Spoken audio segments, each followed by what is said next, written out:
Camper van yang ni dah siap pasang water heater. Hose air dia tu boleh extend jadi panjang. Boleh lah letak portable toilet ataupun mandi hot shower dekat luar. Boleh jadikan sinki juga dan water tank dia ada dekat bawah ni.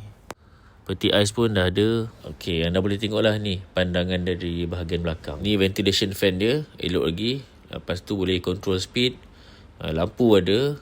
Dan atas ni boleh tarik jadi katil. Saya dah cuba panjat kat atas ni, mungkin agak sempit sikit lah untuk orang dewasa. Tapi kalau budak-budak boleh lah muat 2 orang. Dekat bahagian belakang ni ada satu ruang untuk bentang sejadah dan boleh solat. Siapa yang tengah cari camper van tu, rasanya sekarang ni lah waktu yang terbaik. Harga dia pun murah betul. Dekat tempat lain memang tak akan dapat macam ni. Toyota Hiace dengan enjin diesel 3000cc. Gear automatic. Dan ni kawan saya nak jual RM50,000 je. Dalam ni sebenarnya ada 4 seat belt tau. Jadi bolehlah muat 4 orang penumpang.